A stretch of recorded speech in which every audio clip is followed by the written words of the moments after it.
I find that one of the hardest things to do is to stay motivated. I'm a pretty optimistic guy.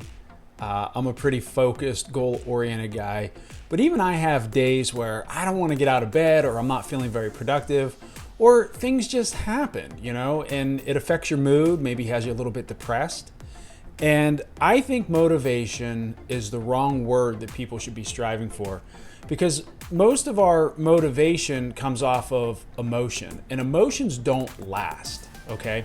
Emotions influence how we think, but the only way to truly accomplish something is to control what we do with those emotions. You can have emotions for anything: happy, sad, scared, optimistic, whatever. But how you respond to those emotions and how you control your thoughts are going to dictate what your future is going to look like. You might have a negative emotion about yourself because maybe you just blew the weekend and you didn't exercise and you didn't eat right, and now that has you spiraling.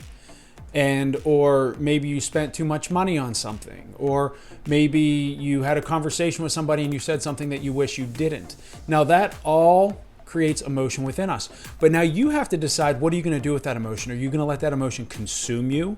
Are you going to let that emotion continue to allow you to stay on that path? Or if you've identified that emotion, then you decide, do I want to stay in this state of mind? And if not, you think about, well, what do I need to do to change that? So, you spent a little too much money. Well, then starting today, you're like, well, how can I control my expenses? Maybe what can I cut out that I pay monthly? If you blew your diet yesterday or you didn't work out, well, what can you do today? Can you correct the diet?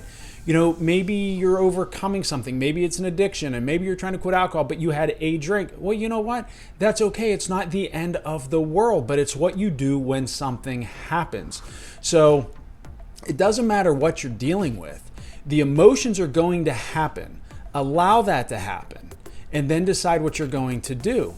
But from a motivational standpoint, those emotions will kill it, because you're motivated to accomplish a goal, you're motivated to lose weight, you're motivated to make more money, you're motivated. But in reality, it comes down to, are you doing the things that you need to do? And typically that answer is no, because we as humans have a habit of procrastinating. Procrastination is actually what you need to focus on, not motivation. And procrastination usually occurs because we're just not feeling what needs to be done, or we're resistant to what needs to be done.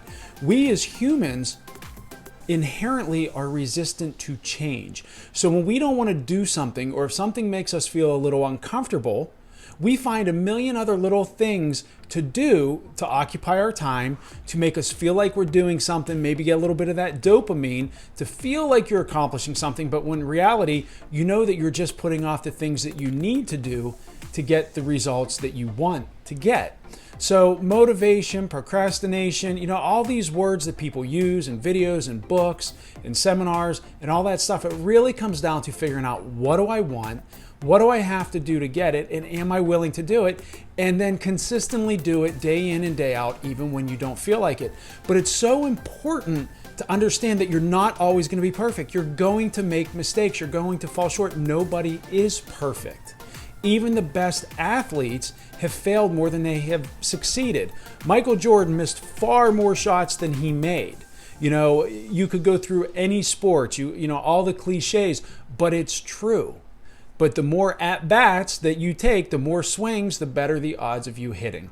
So when those emotions happen, it usually causes us to procrastinate. And when you procrastinate, it's very hard to stay motivated. So I would encourage you to stop being so hard on yourself when you fall short, or you're just not doing the things that you need to do, and realize that each day is a new day to start over, and you have that choice. I don't care how bad yesterday was. I didn't have a very good weekend, but you know what? Today's a new day. I know what I want to do, and I can either dwell on the past, or I can focus on what I need to do today to make sure that tomorrow is better than yesterday. So you have the ability to do it. You have the talents. If you don't have the knowledge, you can gain the knowledge. You can learn for whatever it is that you want to do. But start by being a little bit more forgiving of yourself. Get a little bit more clarity of where you're at, where you want to go, who you want to be, and then just start taking that first step. Take your first step to move in that direction. You don't have to know all 10 steps. You don't have to figure out, well, I want to go here and this is everything I need to do.